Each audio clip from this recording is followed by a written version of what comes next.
Hello friends, आइए आज हम पढ़ते हैं कुछ और नए गैराज इक्विपमेंट्स के बारे में।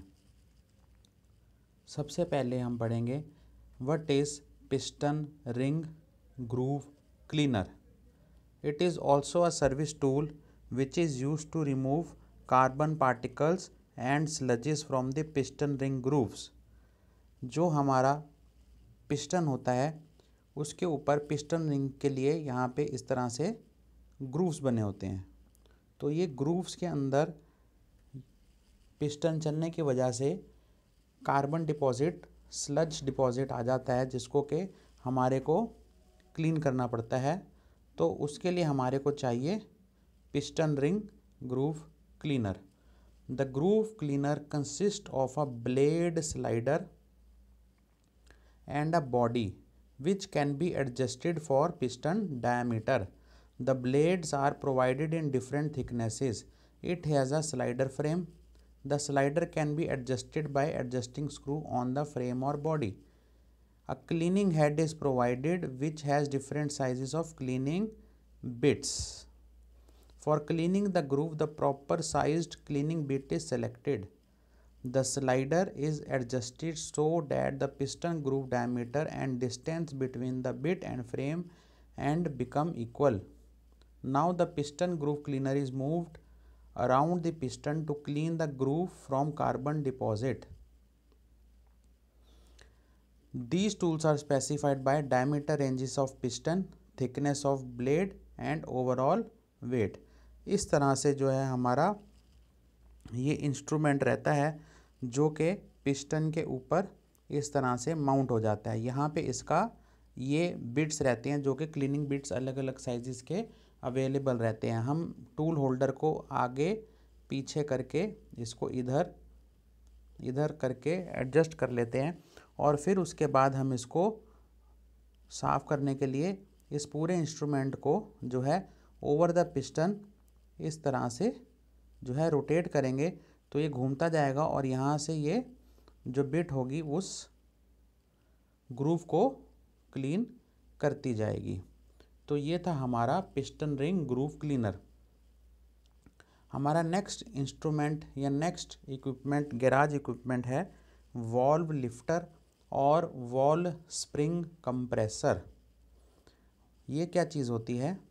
जब हमारे को वॉल को रिमूव करना होता है from the cylinder assembly, from the engine assembly, तो उसके ऊपर एक स्प्रिंग रहता है जो उसको हमेशा दबा के रखता है इन दी सिलेंडर, ताकि वो जो है अपना ऑपरेशन खुलने और बंद करने के टाइम सही से ऑपरेट हो।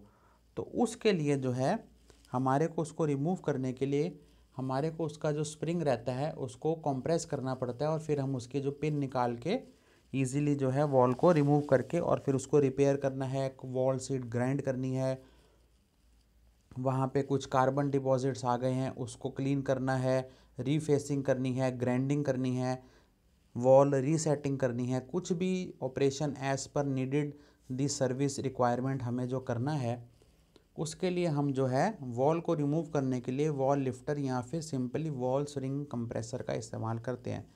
तो आइए देखें ये क्या होता है।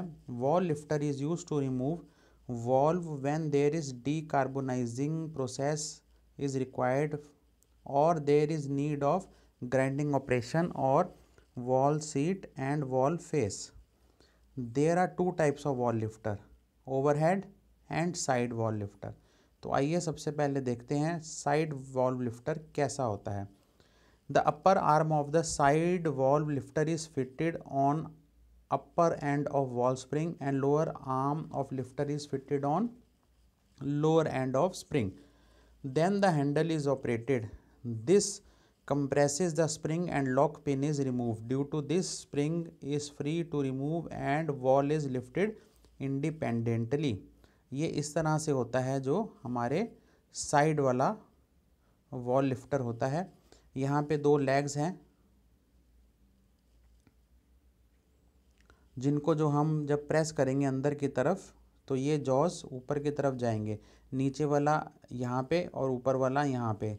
इससे जो क्या है कि स्प्रिंग हमारा कंप्रेस हो जाएगा और जो हम वहाँ से पिन को, जहाँ पे भी पिन हो, सपोज़ यहाँ पिन हो, उसको हम रिमूव कर देंगे तो ये सारी असेंबली ओपन हो जाएगी और हम आराम से जो वॉल लगा होगा यहाँ पे, उस वॉल को हम रिमूव कर सकते हैं।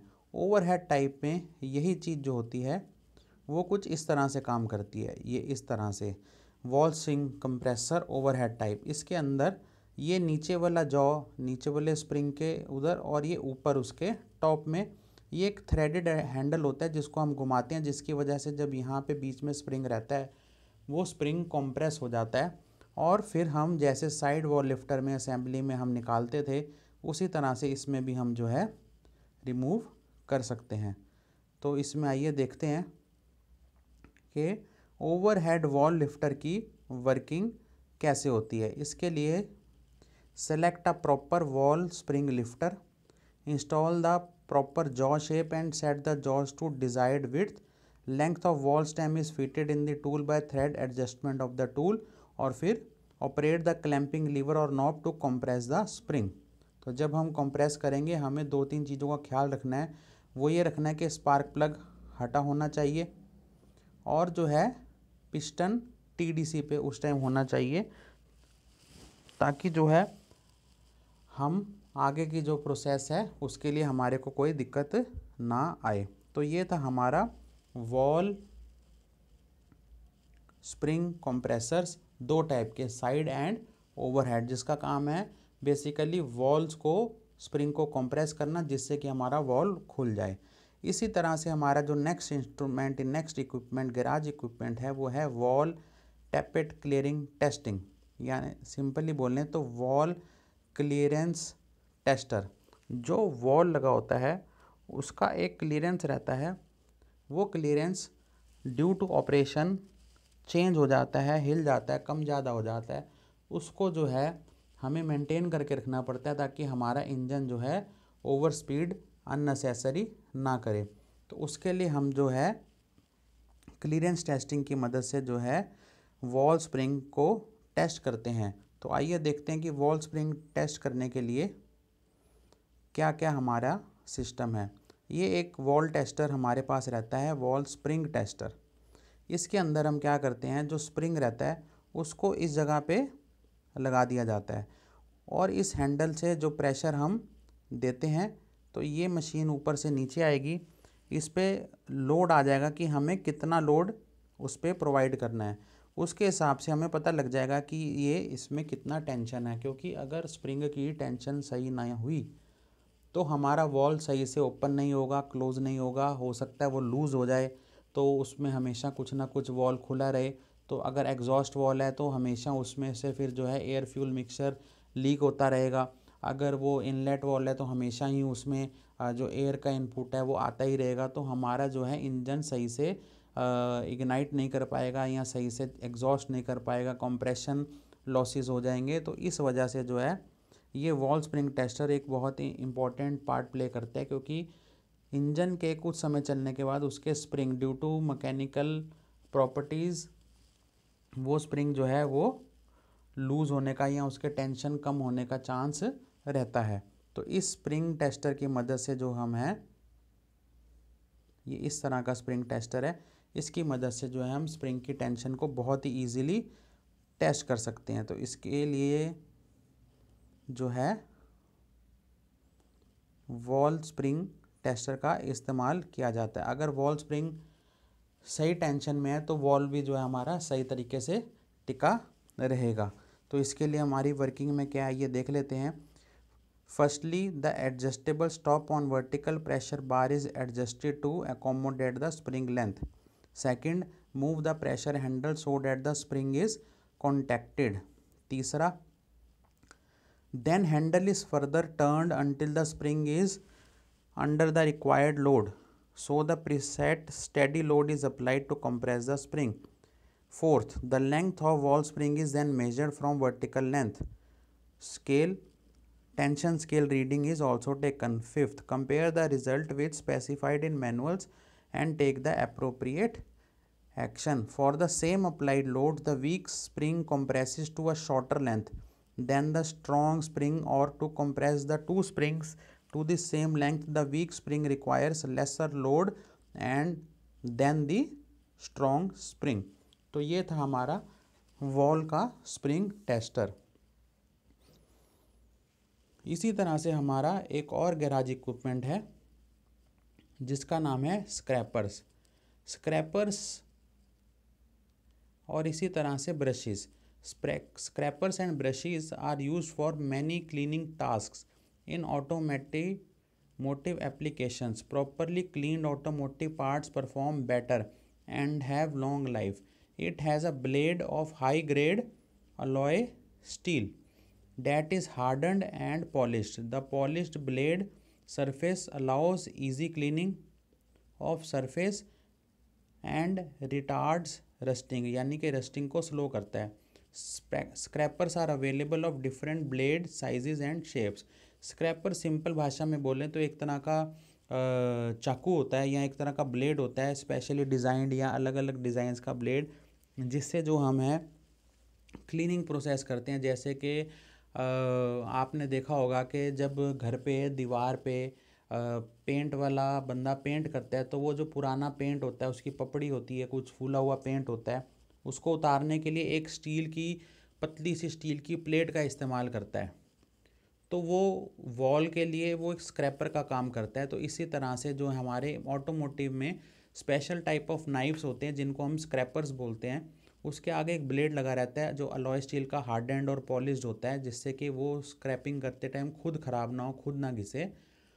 तो जहाँ पे हमारा कहीं कार्बन डिपॉजिट आ गया, कहीं हमने गैस्केट लगाई हुई है और जब हमने उसको नई गैस्केट लगानी है तो नीचे का सरफेस एरिया हमारे को वापस से स्मूथ करना है, तो उसके लिए जो है स्क्रैपर्स का इस्तेमाल करना पड़ता है। बहुत ही सिंपल और इजी तरीके से हम जो है कार्बन डिपॉजिट या कोई स्लज डिपॉजिट हो, जैसे अभी हमने पढ़ा था वॉल्व रिंग क्लीनर के अंदर बिट्स होते हैं, तो वो वॉल्व रिंग के अंदर जो कार्बन या स्लज होती है उस पिस्टन रिंग क्लीनर के अंदर जो स्लज या कार्बन होती है, तो पिस्टन रिंग क्लीनर जो होता है उसको जो है ग्रूव क्लीनर जो होता है उसको जो है साफ़ करता है। इसी तरह से स्क्रैपर और भी कई सरफेसिस पे जो है उसको जो मदद करता है। तो स्क्रैपर्स हमारे कौन कौन से टाइप्स के हैं? सबसे पहले है putty knives, straight edge and angular edge type, gasket scraper जो स्पेशली गैस्केट होती है जब हम दो चीज़ों को सील करते हैं आपस में, तो उसके अंदर एक रबड़ का पैकिंग देते हैं ताकि उसके अंदर से कोई ऑयल या एयर लीक ना हो। कोई दो चीज़ों को जब आपस में बंद करते हैं तो कोई एयर या ऑयल लीक ना हो, तो उसके बीच में हम एक रबड़ का पतला सा शीट या गैस्केट वॉशर टाइप कुछ इस तरह से लगा देते हैं। उसको हीट की वजह से वो पिघल के जो है मटेरियल पे चिपक जाती है, और जब हम उसको खोलते हैं रिपेयर करने के लिए तो हमें एक नई गैस्केट इंस्टॉल करनी पड़ती है, लेकिन उससे पहले उसका सरफेस साफ़ करना पड़ता है। तो सरफेस साफ़ करने के लिए जो है हम गैस्केट स्क्रैपर का इस्तेमाल करते हैं। Safety razor blade, utility knives, all purpose knives, technician pocket knives, ये यूटिलिटी, ऑल पर्पस, टेक्नीशियन, ये सभी एक तरह की चीज़ें हैं। फ्लेक्सिबल कार्बन स्क्रैपर, फ्लेक्सिबल मतलब उसका ब्लेड फ्लेक्सिबल रहता है, पतला रहता है। वो जो है अगर कोई हमारी थोड़ी सी स्ट्रेट शेप ना हो, फ्लैट शेप ना हो, तो भी उस पर जो है इजीली इस्तेमाल कर सकते हैं। तो ये होता है हमारा सेवरल पट्टी नाइफ्स, यानी इस तरह के कुछ हमारे स्क्रैपर्स होते हैं। ये इस तरह का, ये देखिए सबसे पहले होता है ब्लेड ग्राउंड स्ट्रेट, ये पट्टी नाइफ का स्टाइल है। इसके अंदर जो है ये ब्लेड जो यहाँ पे दी हुई है बिल्कुल स्ट्रेट है, बट यहाँ पे जो दी हुई है वो एंगल वाली है। तो अलग अलग एंगल्स के लिए इस तरह का, या फिर ये इसका ऑपोजिट इस तरह का भी ब्लेड जो है अवेलेबल होता है। फिर लॉन्ग हैंडेड गैस्केट स्क्रैपर, ये इस तरह का गैस्केट स्क्रैपर है। मोर और लेस ये सारे एक ही तरह से दिखने वाले इंस्ट्रूमेंट्स हैं। Utility knife, technician pocket knife, यानी कि हम कह सकते हैं जैसे आपने सुना होगा स्विस नाइफ, जो कि या नेल कटर के अंदर जैसे दो तीन नाइफ्स दिए होते हैं वो पर अलग अलग काम के लिए। इसी तरह से ये स्पेशल टाइप ऑफ नाइफ्स हैं जो एक ही जगह में सेवरल जो है हमारे पास अलग अलग शेप्स के, अलग अलग ज़रूरत के हिसाब से वही अलॉय स्टील के जो है नाइफ्स हमारे पास रहते हैं। All purpose scraper, flexible carbon scraper, तो ये हमारा जो है स्क्रैपर होता है, जिसका मेन काम यही रहता है कि हमें जो है कहीं पे भी जो कार्बन डिपॉजिट है या फिर गैस्केट्स को चेंज करने के लिए सरफेस साफ़ करने की ज़रूरत है, वहाँ पे जो है हम इस्तेमाल करते हैं। तो आज के लिए हम इतने ही इंस्ट्रूमेंट्स या गैराज इक्विपमेंट्स के बारे में पढ़ेंगे। आगे आने वाले लेक्चर्स में आप और भी जो है गैराज इक्विपमेंट्स के बारे में जानेंगे। Thanks for your time, thanks for watching.